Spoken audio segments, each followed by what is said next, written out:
because I transitioned very young, have an immense amount of privilege.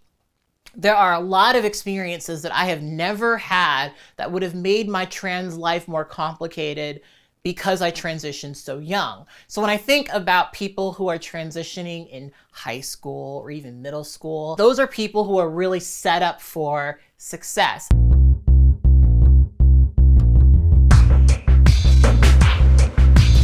Hey guys, it's Kat and it's time for another episode of True Tea. I wanted to thank you guys for joining me for yet another episode of True Tea. We do these episodes every single month live on YouTube, and we also have a podcast where I do a call-in show the following Wednesday where I ask you guys for your brew of True Tea.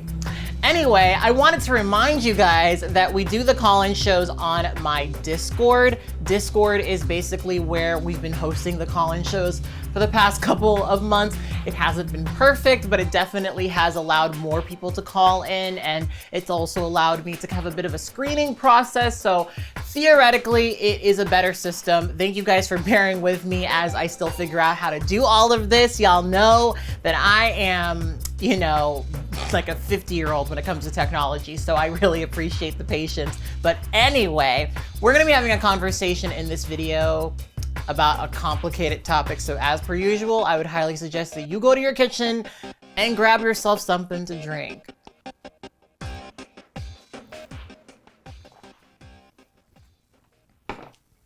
All right.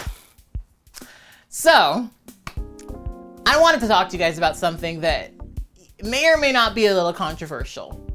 And the question that I want to ask this month is, how young is too young to be transgender? Now, the reason why I wanted to ask this question is because we're having so many conversations about trans youth right now. As we've discussed on previous episodes, there is a concerted effort to basically make being transgender harder and harder and harder. And one of the first things that they're starting to do is go after trans kids. They want to make it so that in some states, the doctors who treat trans children are arrested. They also want to make it so that the people who are in the family who support this trans child are also being charged for child abuse. And there's a lot of really shitty things happening to trans kids, and they've already started to fight to make it harder for anyone to be transgender. And you guys know that I don't like to sort of entertain completely the idea that people are just ignorant, right? The cruelty is the point. We're seeing that more and more, and I think it's silly to act like the people who are legislating against transgender people just don't understand. But I do feel like there are still some people who do feel that way, and I wanted to start this conversation for that reason.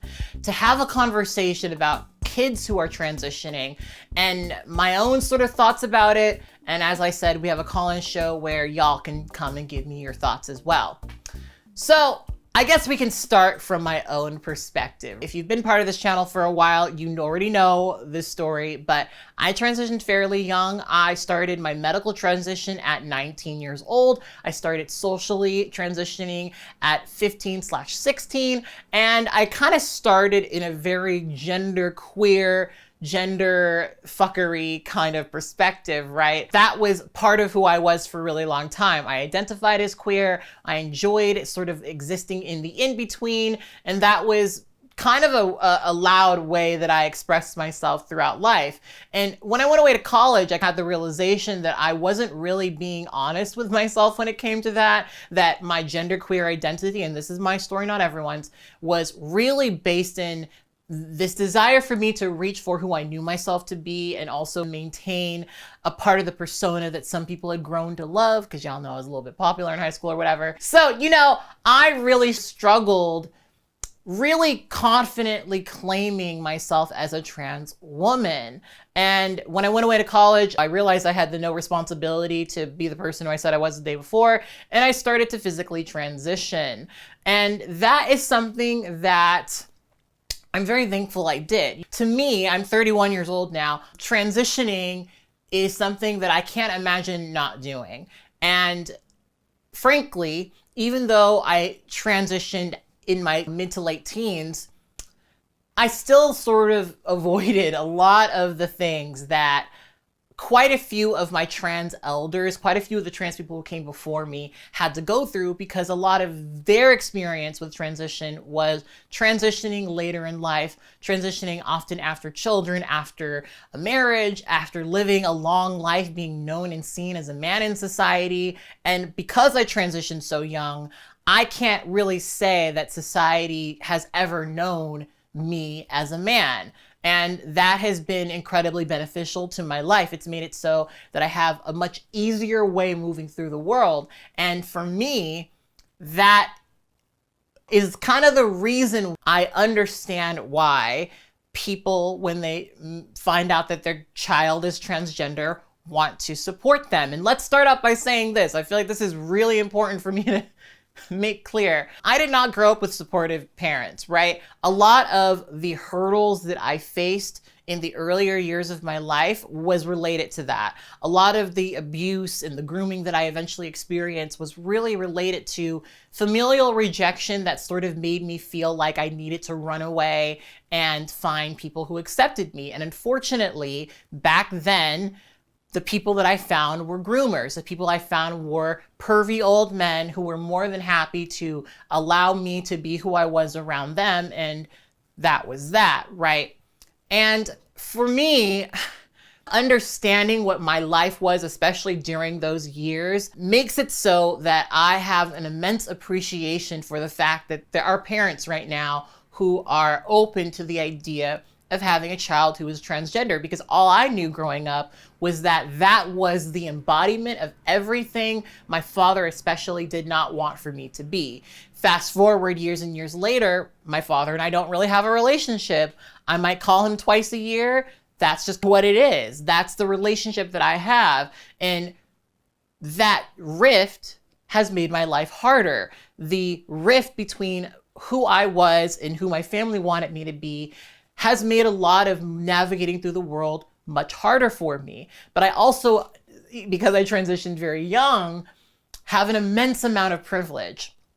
There are a lot of experiences that I have never had that would have made my trans life more complicated because I transitioned so young. So when I think about people who are transitioning in high school or even middle school, those are people who are really set up for success. And I guess it's really important to define what success is for a trans person, right? I think some people don't get this because the way that they digest trans media is, very particular. But for most transgender people, their goal in their life is to not constantly have to talk about being transgender. It's to not constantly have to refer or describe or discuss or reference their trans status, because especially in our society as it is currently, that is often a deterrent, right? That is often a thing that makes you living your life harder. And when I was younger, I had the goal of being stealth, because realistically, especially back when I came up in, the mid to late 2000s, it wasn't possible for you to be out in trans and also survive. It wasn't possible for you to be out in trans and be anything other than a sex worker, right? Which sex work is work. Obviously, I've told you guys in the past that I have a sex work past, but I did not want that to be who I was, right? And so I knew that if I wanted to have a chance at living a quote normal life, look at me now, I'm so much weirder than for reasons that have nothing to do with me being transgender. But I knew that if I wanted to live a normal life, stealth was going to have to be part of it. And I was stealth for a couple of years. And my life when I was stealth was very free of, at least, how to say this? Did I have strife? Yes, but the strife that I had was mostly related to me feeling super isolated. A lot of my stealth came from me isolating myself from other people. And when I say that, I mean isolating myself from social groups, moving to certain areas, not going to this place or that place where someone knows who I am and then thus knows that I'm transgender, right? A lot of that time for me was stressful in that way, but when it came to my transness being used against me, non-existent, didn't happen. And that was refreshing. And so I know that the parents of trans kids who support their children transitioning young are supporting the ability for those kids to do that, the ability for those kids to have a quote normal life. For some people, if my kid's gonna be trans, I might as well make it so that they have the most normal life possible. And I think what some people don't get is that a lot of the financial burden of being transgender is related to a transgender person trying to reverse their secondary sex characteristics. When a trans woman goes and gets surgery for her face, she's predominantly getting rid of and sometimes feminizing even further all of the things that developed during puberty, right? When a trans person gets, a breast augmentation, they are addressing the fact that they did not develop breast during puberty. And obviously these things are incredibly expensive. I'm part of a couple of different trans surgery groups. And just so that people understand, it's very hard to get any of the surgeries that I've mentioned without spending upwards of $100,000. Imagine if you felt like the only way for you to be able to start your life is if you spent $100,000. Now, because I transitioned young, I've never really had to do that. I've never had plastic surgery. I've never done anything, to my face. I mean, I've had a surgery that I won't talk to y'all about, but it has nothing to do with anything you see here. But I didn't have to do all of that. I didn't have to, in quotations, do all that to be able to live a functioning life. And so a lot of people don't understand why younger trans people are put on puberty blockers. But the reason why is so that those kids, when they become adults, have the ability to take their own transition into their own hands. There are very few situations where before someone turns the age of 18, they have a surgery, right? The only surgeries I've actually heard of people under the age of 18 having in terms of trans care relates to trans men specifically having top surgery, right? For people who might not understand the terminology, people who were assigned female at birth who identify as men, removing their breast, right? That is probably the only time I've really heard of anyone having, a pretty drastic, irreversible surgery. When you're trans and you want to get surgery, generally what ends up happening is your doctor will tell you that you have to be on hormones for a little while before you even start to entertain the idea of surgery, right? Like, I have pretty sizable breasts, but let's say that I didn't. Let's say that I started with a really flat chest and had to develop my breast. My doctor would not advise me, though this does happen, to get breast implants, because what would happen is my body would not have developed to create the space for it, right? If you get breast implants before developing breast tissue, what you usually get looks like a really hard balloon under skin, right? It doesn't look natural, right? So in order for someone to have a breast augmentation that looks natural, they would probably have to develop breast tissue. So, there's really not, at least from what I've seen, if there's stories, y'all will have to let me know. There's not a huge movement of people who are having surgeries before the age of 18, because before the age of 18, the vast majority of these people are not on hormones, right? The vast majority of these people don't actually take feminizing or masculinizing hormones. They take puberty blockers, which essentially, once you stop, your puberty happens as your puberty does, right? And again, that's something that will address all of the secondary sex characteristics that most trans people would try to subvert after they become of age and actually can elect for surgery, right? When I see a family supporting their trans kids, honestly, I mean, and maybe this is just because this has been a struggle in my life for so long, I think of the amount of money they're saving, the lack of burden that they're putting on their kid, because again, think of how you would feel if you had to spend over $100,000 to feel like you had to start living your life. Again, the goal of, I'd say, most trans people is just to be able to function. And I remember when I got to a point where I was no longer constantly referencing my transness. I was no longer constantly talking about being transgender. And it really did make everything in my life a lot easier. There's a lot to be said about the negative aspects of gender assimilation as a trans person. Yes, we could talk about that. Maybe that'll be another episode, right? But I also cannot deny that the moment I changed my name, changed my gender marker, and hormones zhuzhed me just a little bit, I lived a much more comfortable, happy, productive life because I wasn't constantly having to talk about, focus on, and derail every conversation to talk about being transgender. That's just, it was no longer a thing I was doing, right? And so I think that when you are a trans person and you understand yourself as trans at a young age, you know, here's the thing. I think that, you know, all right, I'm going to say this, and I don't know how people are going to feel about it, but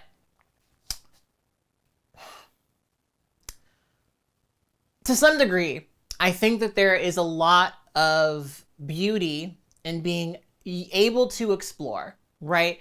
And what I mean when I say that is because I started from a very genderqueer, not necessarily here or there perspective, I was allowed to really feel the wide breadth of gender, the wide breadth of gender expression and identity, right?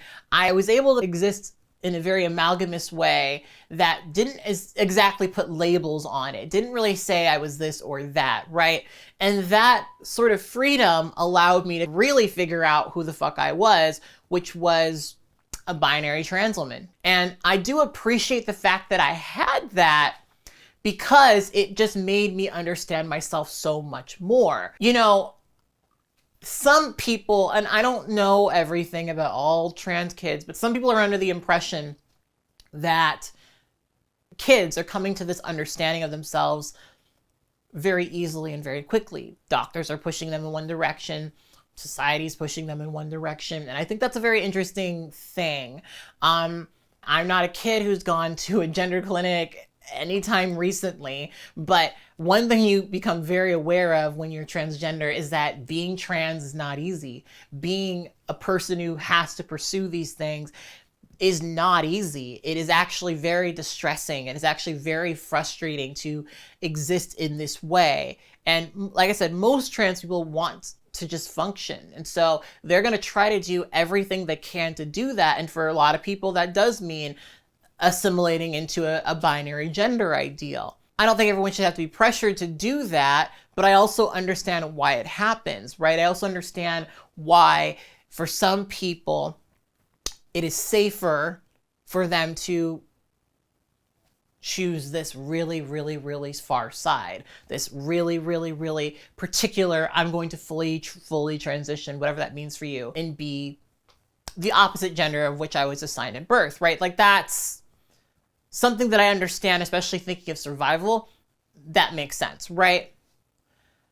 I guess, you know, because I don't know how everything is, I doubt that anyone's being pushed into being transgender. You know, what I really like seeing in parents is like we're gonna let you do what you want in terms of your gender. We're gonna make sure you're safe. We're gonna make sure that you're age appropriate, but we're gonna let you explore. Because I really think that the ability to do that really does allow people to really know, right? Here's the problem I have with this, right? I'm thinking of what would have made my life better as the adult that I am now, right? I don't know how I would be back then. I don't know if I had very accepting parents who put me on puberty blockers. I don't know what that would be like. I guess it's because I can only really know myself now. And I look at my adversity and I look at my past and I see it as something that built character for who I am today. It's hard for myself to imagine who I could be today without imagining the strife that I went through. But at the same point, I don't really want for people to go through strife. I don't really want for trans kids to have to think about the shit that I had to think about. Like, I was doing survival sex work because I wanted to afford hormones, right? That was how serious it got, right? I don't want for that to be anyone's reality. I would not wish that on anyone. And so I'm totally in favor of doing anything that makes it easier for a trans person, right?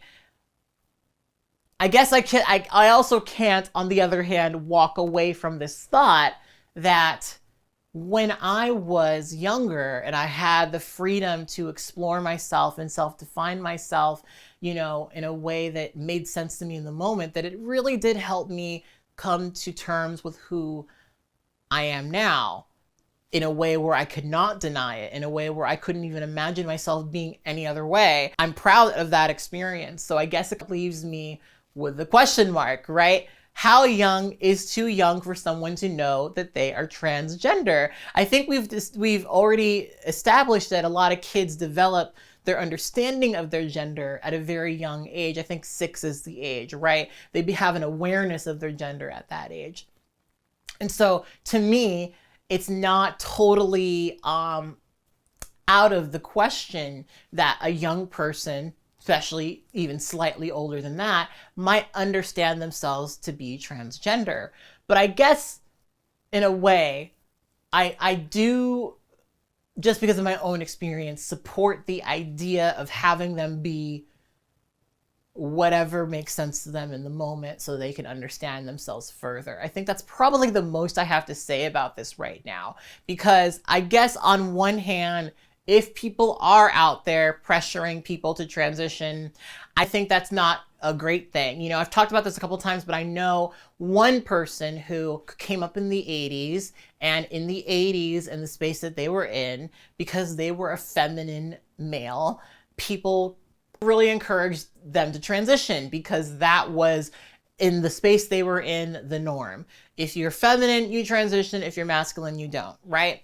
I don't love that idea. I don't love that idea for many, many, many, many, many, many reasons. Biggest one being that this particular person later, even after they've had post-op bottom surgery, came out as not being a woman, you know, because when they sat with themselves, when they really had those conversations with themselves, they realized that that's not who they were, right? That they liked their body or whatever, but if they could be honest about who they were back when they started, they would have probably enjoyed just being a little feminine boy, right? I think detransition stories are interesting because you sometimes come upon stories like this that kind of point at the fact that some people in some situations, you know, do indeed feel pressured to transition, which I think no one should. For me, transitioning was a survival thing. It was something that I might have questioned the reality of doing it,